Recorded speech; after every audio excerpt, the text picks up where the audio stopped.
Alors donc Pascal Chemin, vous êtes un globe-trotteur, vous avez fait des films, vous avez rencontré. Et alors justement, on voudrait, puisque nous sommes à la journée de la convention du CRIF, savoir, focaliser peut-être davantage sur... alors, est-ce que vous avez d'abord, quelle est votre rencontre avec Israël déjà? Comment ça s'est passé? Vous êtes allé en Israël, Non, je ne suis pas allé en Israël. vous avez, Ma rencontre avec Israël c'est sous s'est quelle forme? faite sous le forme de contact de clients.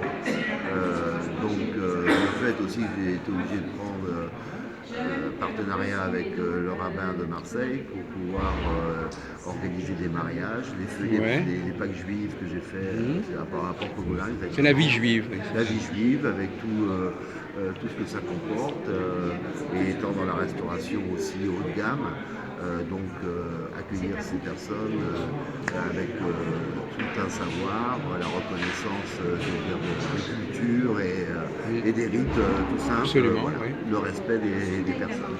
Vous êtes allé dans les synagogues de temps en Je temps? suis allé dans la synagogue, Parce que souvent dans les synagogues, on fait des réceptions aussi. on fait des réceptions absolument, je fais le Shabbat régulièrement avec des amis.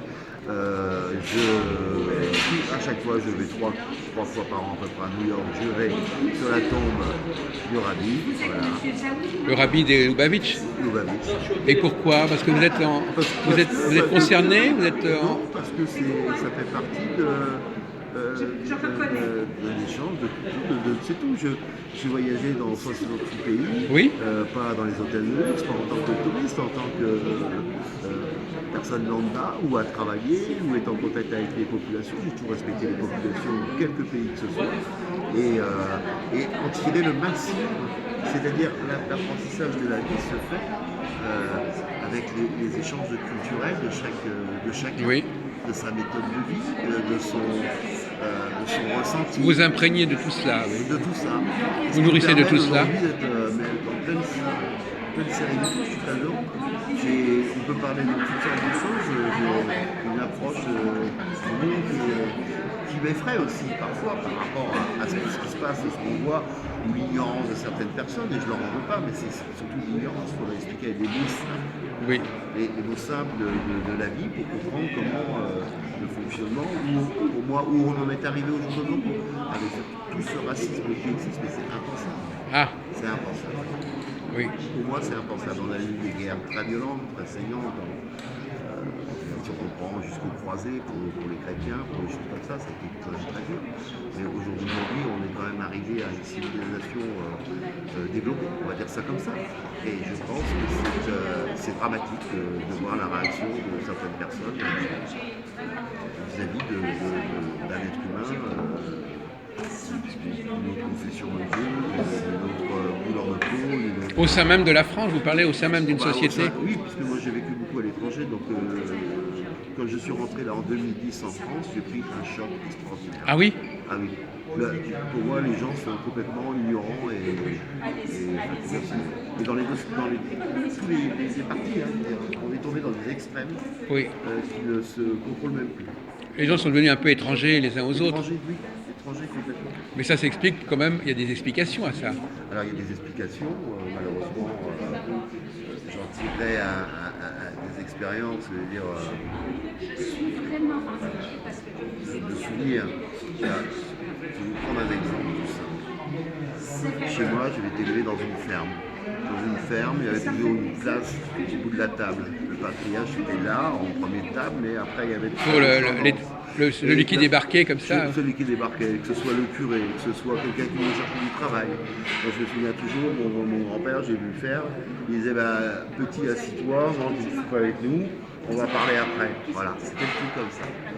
Alors, quelques années plus tard, quand j'étais à Saint-Tropez, j'avais une entreprise de festive, puisque j'avais le traiteur qui s'appelait L'Art de Recevoir, où je faisais toutes ces soirées chez Barclay, tous ces gens qu'on connaît, Jet set. qui sont là, qui sont cool.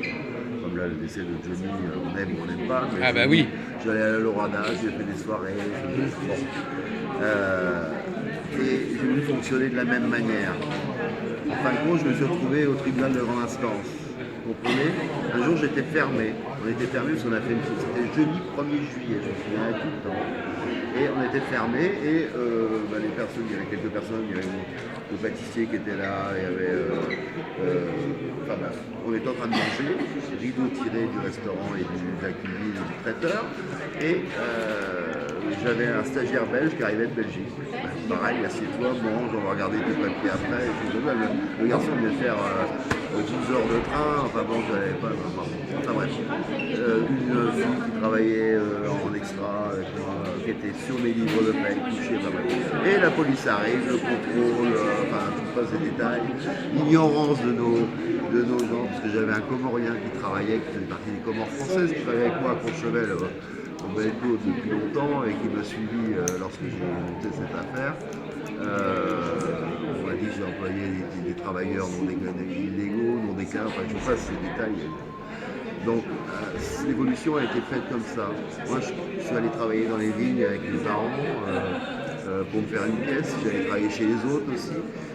Je ne disais pas je veux un téléphone portable, je veux pas une mobilette, c'est je vais me payer, je vais travailler pour me payer ma mobilette. Voilà, c'était ça. Et aujourd'hui, c'est plus ça du tout. Oui. Un petit artisan qui emmène son fils le samedi matin pour aller débarrasser les gravats d'un chantier qu'il a fait, si on lui tombe dessus, c'est le tribunal de grande instance. C'est les menottes et c'est la prison. Généralement avec ceci. Je rappelle quand je suis passé au tribunal à Draguignan, c'était Fréjus à l'époque. Et il y avait, vous savez, ce monsieur sur la plage de Pamplonne qui vendait les chichis avec sa petite barque. Et il avait ses deux neveux qui vendaient ses chichis. Et les neveux étaient contents, ils en étaient, ils étaient sur le petit bateau en train de vendre les chichis avec son. Ce monsieur, il a écopé quand même à l'époque de 50 000 francs d'amende en France et avec 6 mois de prison à sursis pour travail de mineur dissimulé. Oui. Non mais franchement. Alors on a des emplois familiaux. On a évolué dans des carcans comme ça, oui, qui ont fait qu'on a rétréci le schéma social. Alors qu'est-ce que vous avez pensé de ce scandale des emplois familiaux, avec Fillon, avec quelque part, on a Ferrand, tout ça? Alors ça c'est autre chose, c'est un domaine plus important. Mais moi, pendant que mes parents ils allaient faire des betteraves pour gagner 4 sous, ce qu'on appelait à l'époque, c'était ma grande tante qui me gardait. C'est pas pour ça, c'était du travail dissimulé. Oui. C'était de l'entraide. Alors, de toute façon, dans toute société, on a privilégié ses amis et les proches. Et ses proches. Le népotisme, etc. On va prendre au niveau du gouvernement, vous n'allez pas prendre quelqu'un comme Premier ministre avec qui vous n'avez pas c'est ce que disait au moins quelques affinités. Ouais. Dans une société, vous préférez vous entourer de quelqu'un en qui vous avez confiance pour tenir la caisse. Moi, en tant qu'un restaurant, qui je vais mettre à la caisse, même si c'est quelqu'un que j'ai recruté, je vais choisir quelqu'un qui me paraît confiant. Donc voilà, c'est ça, c'est une confiance. Oui. Et on a perdu cette confiance. Ah oui, alors justement, est-ce qu'on a perdu cette confiance à cause de quoi? À cause de l'immigration? À cause des gens qu'on ne connaît pas? L'immigration, je l'ai connue, moi, quand j'étais petit, j'étais gamin.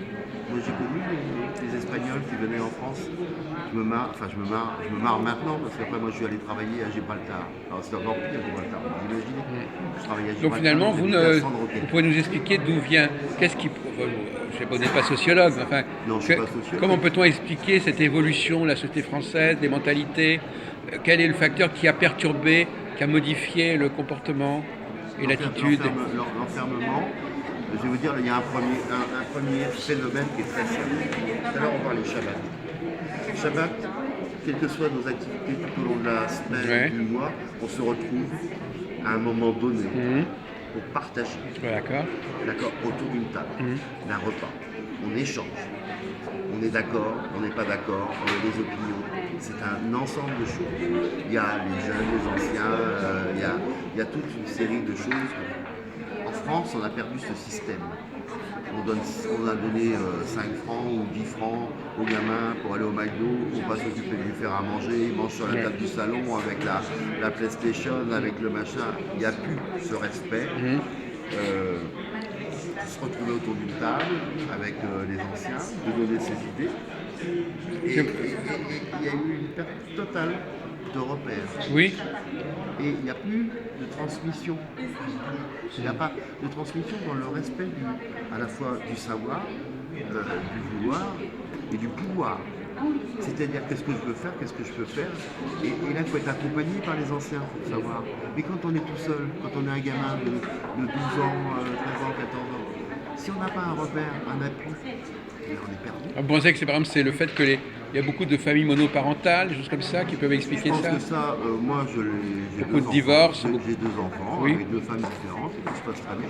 Non, mais d'accord, mais je veux dire, on essaye d'expliquer qu'est-ce qui s'est dégradé, à quel niveau les choses n'ont plus fonctionné. Est-ce que c'est le développement de la technologie, Oui, il y a le développement de la technologie, ça c'est une chose. Et maintenant, comme je leur dis, c'est énorme ce que vous avez.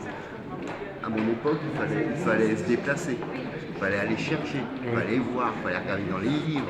C'était tout le temps. Aujourd'hui, à n'importe quel moment, je vais sortir mon téléphone et je vais donner une réponse à une question. Oui.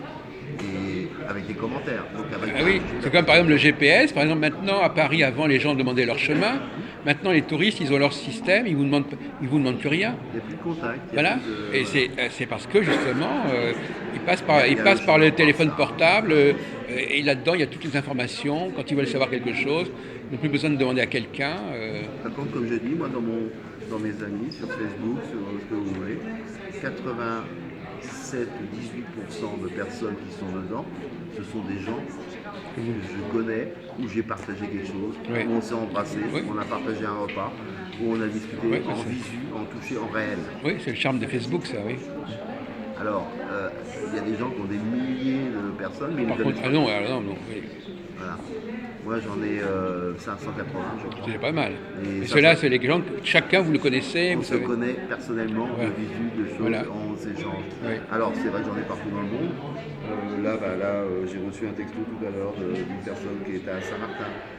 Ça, c'est comme les charmes de la technologie, ça. Alors, il y a les charmes de la technologie, ça c'est vrai que moi j'en apprécie, mais j'apprécie le truc, mais avec des gens vrais en face de moi. Oui, voilà. Pas du virtuel ou pas des gens qu'on ne connaît pas. Oui, ça devient factice à ce moment-là. Oui, c'est... Alors, c'est là où je pense qu'il y a. Mais il y a- une éducation à remettre. C'est une Mais il y a éducation. aussi quand même vous savez, dans les pays où, par exemple, il y a une grande... Quand il y a beaucoup d'étrangers dans une société, on ne sait pas on ne sait pas très bien quels vont être les comportements des uns et des autres. Voyez-vous, on ne sait pas dans quelle langue leur parler, on ne sait pas comment ils vont Alors recevoir. là, on va commencer par ça. Le français, c'est quelqu'un qui met ses barrières autour de la maison. Et c'est quelqu'un qui ne parle pas les langues. Oui, Aujourd'hui, je peux vous parler en créole. Le russe, je maîtrise un tout petit peu parce qu'il y a le russe pendant la période des tsars, le russe pendant la période du communisme et le russe d'aujourd'hui. Alors je peux vous dire que c'est pas du tout la même chose. Parce qu'il y en a un, c'était la soumission.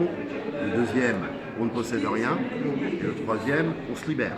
C'est énorme. C'est Oui. énorme. Alors je ne dis pas dans le langage. Oui.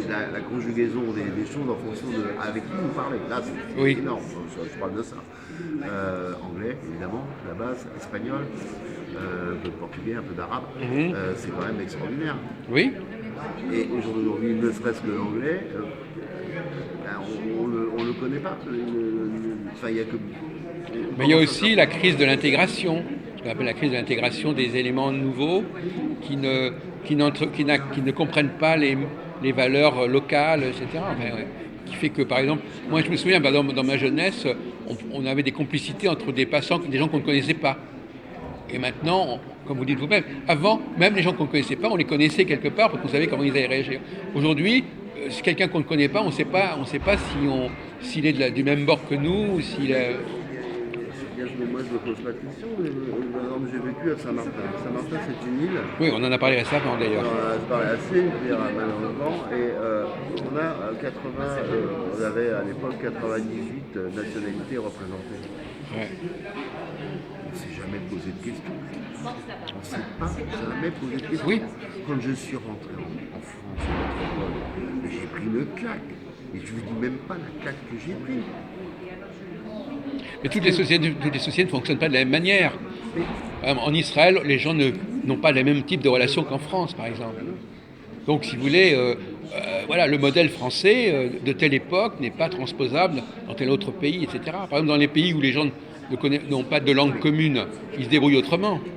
Oui, mais c'est vrai que nous, on est quand même une terre d'accueil, la France. Oui. Alors, on doit avoir une certaine position dans la position intellectuelle. Oui, C'est-à-dire, on sait très bien qu'on va accueillir des gens. Qu'est-ce qu'ils vont attendre de nous? oui, Qu'est-ce qu'ils viennent, comment ils vont se comporter par rapport à notre façon de vivre. Mais on ne va pas tout modifier pour intégrer tout le monde. voilà, c'est ça. On a fait du nivellement par le bas au niveau. Ouais. Ce qui est, enfin, je sais pas, c'est comme. Parce que vous me disiez de l'intégration, le plus grave des problèmes qui se passent ici en France, Oui, c'est quoi? c'est la troisième et quatrième génération qui sont nés en France. Oui. Ils n'arrivent pas d'ailleurs. Oui. Ceux qui arrivent d'ailleurs, ils ont plus de respect que ceux qui sont là depuis 4 générations. Ben oui, oui. C'est là où est le travail. Alors, le problème d'intégration, il a été fait au début. On va prendre des familles algériennes ou autres, quand ils sont arrivés en France, il y avait un grand respect. Oui. Même s'ils ont été malmenés, marqués dans des situations pas possibles, parce que ça, l'histoire, on l'a bien caché. Hein, je veux dire. Alors, ce qu'on vit aujourd'hui, les bidonvilles qu'il y a à la porte de la Chapelle, les machins et tout ça, ben, ça existait dans les années 60. Ben oui, il y avait Nanterre déjà. Ben voilà, donc il ne faut pas se voiler la face. Quoi. Mais maintenant, je crois qu'on est arrivé à un stade aujourd'hui. Moi, j'ai connu des endroits où il n'y avait pas d'électricité. En France, en 70 ou 80 encore. Donc imaginez, aujourd'hui on a l'électricité partout, on a de l'eau courante, on a les soins, et on n'est pas capable d'organiser un petit peu tout ça, de faire. Donc ici, je veux dire, il y a des tas de gens là dans la rue que je vois qui se discutent. On a voulu faire un reportage sur il y a 3 ans, quand il y avait les gens qui étaient sous le métro La Chapelle et Barbès. Oui. Voilà. On était là-bas et donc il y avait toute une mafia organisée autour des jeunes qui étaient là, qui ne savaient pas comment ça fonctionnait. Et il y a un jeune qui m'a dit, je ne veux pas être filmé parce que tout mon village s'est cotisé pour que je vienne ici en France.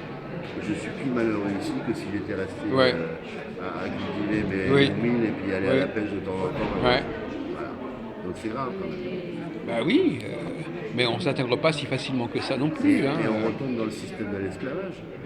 Mais Oui. ce que je leur explique, c'est que quand. Alors, là, c'est un très grand truc, parce que moi, connaissant bien les Haïtiens, les machins, enfin bref, tout ça, donc je leur dis, emmenez vos enfants à l'île de Gorée, vous allez comprendre. Il ne faut pas oublier que ce sont vos frères qui vous ont menés en esclavage.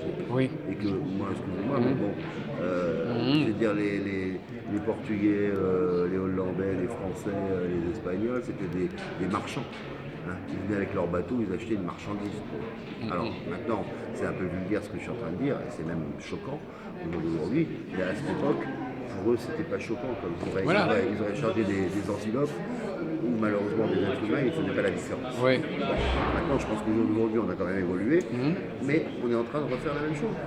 Parce que les gens qui vont dans les villages, pour dire, ben voilà, les passeurs, tout ça, on parle de trucs, Voilà. ils se font un fric monstre sur le dos de la misère. Et c'est quand même dégueulasse. Et c'est leurs frères, ils sont dans la même profession. Oui. C'est quand même grave. C'est ce que disait Macron l'autre jour, il disait les passeurs, c'est pas des Français. Ah non, c'est pas des Français. C'est des gens de leur pays. Oui. C'est ça qui est grave. Bon. Voilà. Bon, bah écoutez, je vous remercie. vous en prie. Je vous souhaite bonne chance. Si vous avez l'intention d'écrire un livre, alors finalement. Alors, j'ai écrit un livre qui est basé autour de la cuisine du monde, des recettes que j'ai pu faire, et avec des personnalités qui sont liées et toutes des anecdotes qui peuvent venir avec. Et il y en a beaucoup. Vous avez beaucoup de souvenirs. Enfin, vous avez fait beaucoup de pèlerinage en fait. Quand vous allez à New York, par exemple, vous le revoyez. Dans tous les endroits, vous revoyez des choses que vous avez connues avant. Et puis j'en vois d'autres, et puis j'en vois des nouvelles. Et puis, Eh ben, c'est passionnant. Merci beaucoup, Pascal Chemin.